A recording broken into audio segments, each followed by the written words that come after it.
በስመ አብ ወወልድ ወመንፈስ ቅዱስ አሐዱ አምላክ አሜን። ተወዳችሁ በክርስቶስ በሰማይ ስፍራ መንፈሳዊ በረከት ተባረካችሁ። ብዙ ምሕረት ብዙ ጸጋ ያለው ደግ አምላክ ቅዱስ አምላክ ይባርካችሁ ይቀድሳችሁ። ይህን ጊዜ የሰጣችሁ ብሩካን እግዚአብሔር ልጅ ከሰማያት የወረደ ከእናታችን ከእመቤታችን ከቅድስት ድንግል ማርያም ተወልዶ መስቀል ላይ ቤዛ መድኃኒት ሆኖ ዕዳ ሲከፍል ዕዳ የተከፈለለት የዳነ ሕዝብ ያደረጋችሁ ሁላችሁ ብሩካን እግዚአብሔር ልጆች እንደምን ቆያችሁ? የእግዚአብሔር ልጆች እንድንባል አብ እንዲህ ያለውን ፍቅር የሰጠን ስሙ ለዘላለም የተመሰገነ የተወደደ ይሁን። የእግዚአብሔር ልጆች ከትምህርታችን በፊት አዲስ ዓመት መግቢያ ላይ ነው ያለነው። መልካም ቅዱሱን ስራ ሰርተን አዲሱን ዓመት ተባርከን እናሳልፋለን። አንድ ቤተሰብን የምንረዳው ቤተሰብ አለ። ወጣት ልጅ ነው። የቀን ስራ ሰርቶ አዳሪ ነው። ነገር ግን የሚያሳዝናችሁ በአስራዎቹ ዕድሜ የሚገኙ ሁለት የአእምሮ ሕሙማን ወንድሞቹን አንድ ቤት ውስጥ ቆልፎ እየመገበ ያኖራል። ደግሞ ራሱ የወለዳቸው ልጆች አሉ። የቀን ስራ ይሰራል። አንድ አጋጣሚ ክፍለ ሀገር በወጣሁበት ነው ይህን ቤተሰብ ያገኘሁት። ይህን ቤተሰብ እንርዳ፣ እንደግፍ፣ እናቋቁም።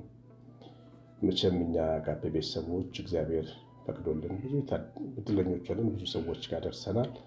ወደፊት እድል ቢሰጠን እንደርሳለን። ይህንን ልጅ ለመርዳት የምትፈልጉ ስልክ 09114138 ነው። ዋትሳፕ፣ ቴሌግራም፣ ቫይበር ላይ ቦቲም ላይ ምልክት ልትልኩልኝ ትችላላችሁ። አድራሻ ያስቀምጥላችኋለሁ። እግዚአብሔር እናንተን ዘራቸውን ይባርክ። እንግዲህ ኢሳይያስ መጽሐፍ ምዕራፍ 1 ቁጥር 18 ላይ ኑ እንዋቀስ ይላል እግዚአብሔር። ይህን ቃል ሰምታችሁ ታውቃላችሁ? እኔ በልጅነቴ ነው በሰንበት ሕይወቴ በጣም ከሚመስጡኝ የመጽሐፍ ቅዱስ ክፍሎች አውቃቸዋለሁ ብዬ ከማስባቸውን ጥቅሶች አንዱ ነው። በእርግጥ እግዚአብሔር ቃል ታውቆ አያልቅም። በየጊዜው አዲስ ነው። በየዘመናችን በየእድሜያችን አዳዲስ ትርጉም እየያዘ ይመጣል። በዓለም ውስጥ እያለን ዓለም ውስጥ ተቀምጠን እግዚአብሔር ኑ ሲለን ወደ እግዚአብሔር ቤት ወደ ቤተክርስቲያን መምጣት ነው ለእኛ ትርጉም የሚሰጠን። ቤተክርስቲያን ውስጥ ደግሞ መጥተን እግዚአብሔር ኑ ሲለን ወደ ተመስጦ ወደ ጥልቁ ሀሳብ እግዚአብሔርን ወደ መፈለግ መምጣት ነው። ኑ አጠቃላይ ጥሪው የሚያልቅ አይደለም። ወደ እግዚአብሔር ሄደን አንጨርስም። ሙሴ በተራራው ላይ እግዚአብሔር ከጠራው በኋላ ከፍተኛ ነጎድጓድ ነበር፣ ጭጋግ ነበር፣ የእሳት ትልቅ ትንታግ እሳት ነበረ። ያንን ሁሉ ካለፈ በኋላ ትልቅ ጨለማ ውስጥ ደረሰ ይላል። ያን እግዚአብሔርን መነጋገር ጀመረ። እግዚአብሔር በጨለማ ውስጥ ነበር ወይ? ምን ማለት ነው ብትሉ ጨለማ ሳይሆን እግዚአብሔርን ማየት ወደማይችልበት አይኖቹ ወደሚከድንበት ደረጃ መድረሱን ያሳያል። ሰው አይኖቹ ሲጨፍን የሚታየው ጨለማ ነው። እግዚአብሔርን ቀና ብሎ አይኑን ከፍቶ ሊያየው ባልቻለበት ሁኔታ ላይ መድረሱን ያሳያል። እና እግዚአብሔር የተሰወረ ደግሞ የተገለጠ አምላክ ነው። አውቀነው አይደለም የምንጨርሰው አይደለም፣ ደግሞ አናውቀውም የምንለው አምላክ አይደለም። ከእግዚአብሔር ጋር ዘላለማችን ስንተዋወቅ ነው የምንኖረው። ነገር ግን እሱ ይጠራናል። ዛሬ ነው ኑ እያለ ወደሱ ኑ ይለናል። ልጆቼ ኑ ይለናል። አሁን ኢሳይያስ ላይ የሰማኩት እንድንዋቀስ ነው። ሰው ብሶት ይዞ ከእግዚአብሔር ጋር የሚኖር ሰው አለ። እግዚአብሔርን ያኮረፈ የተቀየመ በእግዚአብሔር ላይ ብዙ አቤቱታ ያለበት ሰው አለ እና ያ ሰው ተቀምጦ ቤቱ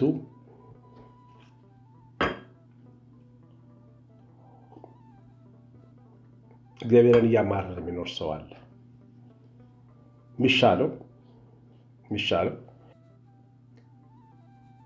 የሚሻለው ቤት ማማረር ሳይሆን ቤቱ መጥቶ ከእግዚአብሔር ጋር መነጋገር ነው።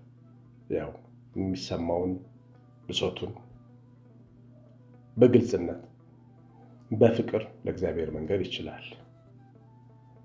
አዳም ቁጥቋጦ ውስጥ ተደብቆ ሲወጣ ይሄን ያደረገው አንተ የሰጠኝ ሴት አበላችኝና ራቁቴን ሆንኩ።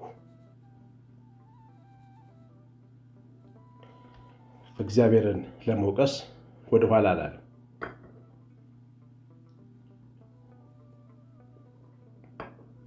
ወደኋላ አላለም እግዚአብሔርን ለመውቀስ። ግን አኩርፎ ከመቀመጥ ይሻላል። ጥሻ ውስጥ ዋሻ ውስጥ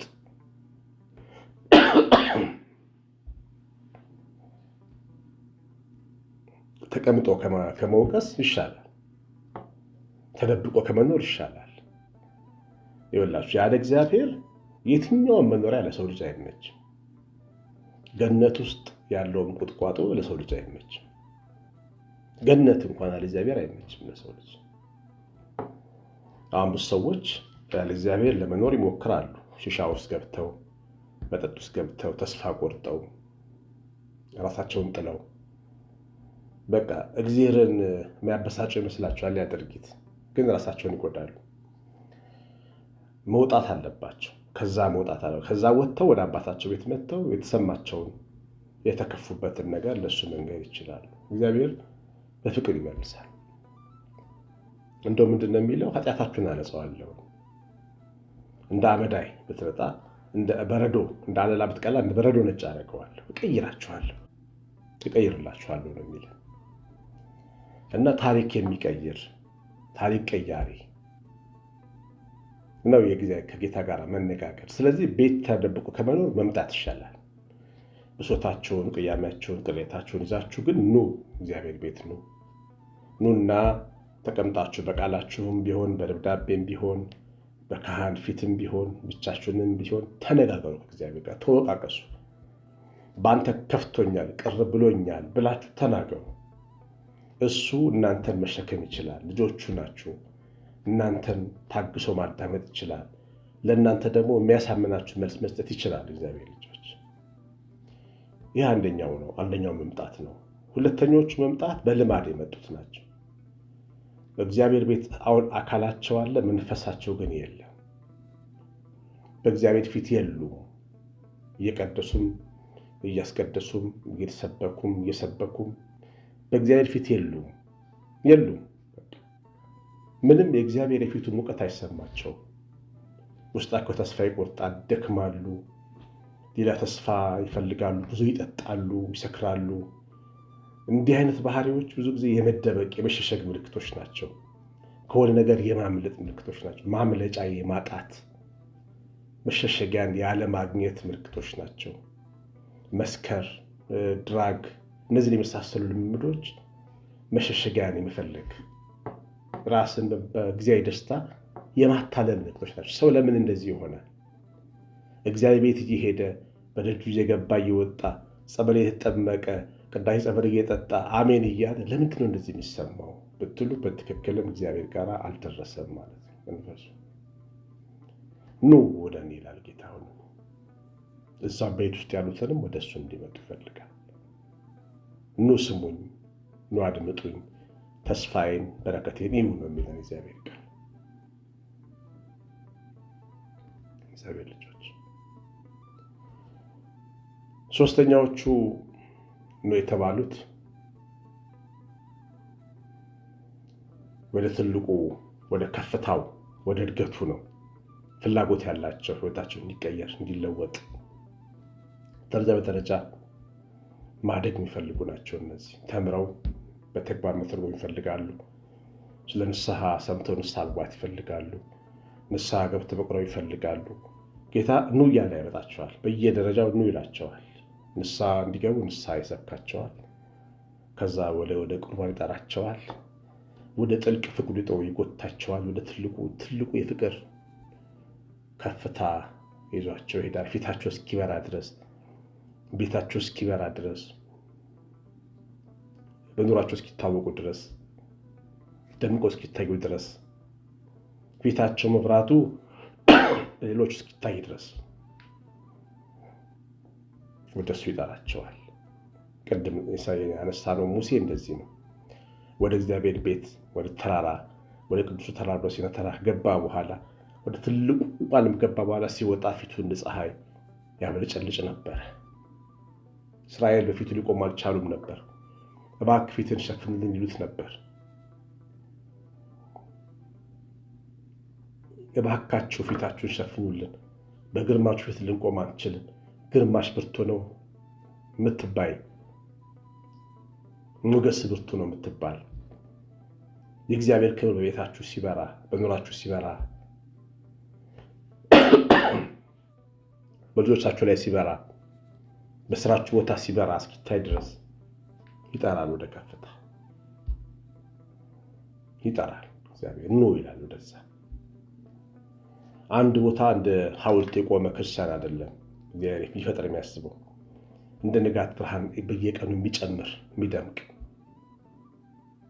የጨመረ የሚመጣ ተራራ ላይ የሚያበራ ከተማ እስኪሆን ድረስ የሚደምቅ ቤት እንዲኖረን ነው። ስለዚህ እግዚአብሔር ፊት መጥቶ እንደገና ወደ ከፍታ መሸጋገር፣ ነገሮችን ማየት፣ ማስተዋል፣ አጋንንትን መገሰጽ፣ መናፍስትን መለየት፣ ለሰዎች በደግነት መጸለይ፣ የፍቅርን ስራ በጣም አበርትቶ መስራት ወደምንችልበት ከፍታ ትንንሾቹ ክርስቶሳውያን የጌታ መልክ የለበሱ መኖራቸው የእነሱ መኖር እግዚአብሔር ከኛ ጋር እንዳለ እንዲሰማን ያደርገናል የሚባል አይነት መኖር የሚኖሩ ክርስቲያኖች እስከሚሆን ድረስ ወደዛ ይጠራናል። ጥሪው አያልቅም። መጨረሻ ላይ እስከ በጉ ሰርግ ድረስ የምንደርስበት ነው። የእኛ ጥሪ በጉ ክርስቶስ ወደሚሞሸርበት እኛ ሙሽራ ሆነን ወደምንገባበት ትልቁ አዲሱ ዓለም ሰማያዊቷ ኢየሩሳሌም ድረስ ነው የምንሄደው። በልጆቿም የ12ቱ ደቀ መዛሙርት ስም ወደ ተጻፈባት በጉ ፀሐያ ወደ ሆነላት ሌላ መብራት ወደማያስፈልጋት እንባ፣ ሐዘን፣ ትካዜ፣ ረሃብ፣ ችግር፣ ስደት ወደሌለባት የቀደመው ስርዓት ወደ ተሻረባት በአዲሱ ሰማይ ከክርስቶስ ኢየሱስ ጋር በእግዚአብሔር አብ መንግስት ውስጥ በሥላሴ ክብር ውስጥ ወደምንኖርበት ዓለም ደርሰን መኖር ነው። ወደዛም ጭምር የተጠራነው ፍሪዳውን ያረደው እግዚአብሔር አብ ልጁን ልኮ ጠርቶናል። ቀደም ብሎ በነቢያቱ ጠርቶናል። በኋላ እንደዚሁ በወንጌል ጠርቶናል። በገዛ በውድ ልጁ ጠርቶናል። እኛ ልጁን አልገደልንም። የሞተውን የተነሳው ልጁን አምነናል። የገደሉት ተፈርዶባቸዋል። እኛ ግን የልጁን ጥሪ ተቀበለን ክርስቲያኖች ሆነናል። ስለዚህ ለዛኛው ዓለም ለዛኛው የተስፋ ዓለም ተዘጋጅተን እንኖራለን። ንስሐ ግቡ፣ ሥጋው ደግሞ ተቀበሉ። ትልቅ ተስፋ አለን። ይህን ጥሪ አዳምጡ። በየደረጃችን ማደግ ነው ያለብን። እስከዛችኛው እስከ በጉ ሰርግ ጥሪያችን ድረስ እያደግን መምጣት አለብን። ቤት ተቀምጠን የምንኖር እንዳንሆን፣ ተስፋ ቆርጠን እግዚአብሔር ላይ ኩርፈን የምንኖር እንዳንሆን፣ ዋጋ እንዳልተከፈለለት እንደተራ ሰው እንዳንኖር፣ ዋጋ ያለ ሕዝብን መሆናችን አውቅ እንድንኖር የእግዚአብሔር ቃል ኑ ይለናል። የሰማነው በልባችን ጻፍልን። እግዚአብሔር ባርካችሁ። ቅዱሱ ጥሪ ስለደረሰን ስሙ የተመሰገነ የተወደደ ይሁን። እግዚአብሔር ቸርነት የእናታችን የእመቤታችን ረድኤት በረከት የመላእክት ጥበቃ ሁሉ መንፈስ ቅዱስ ይባርካችሁ። የቅድሙን የወጣቱ ልጅ ማሳሰቢያ እንዳትረሱ። ኮሜንትና ላይክ ማድረግንም እንደዚሁ አትርሱ። ዘራችሁ ይባረክ። አሸናፊ ገብረማርያም ነኝ። ሰላም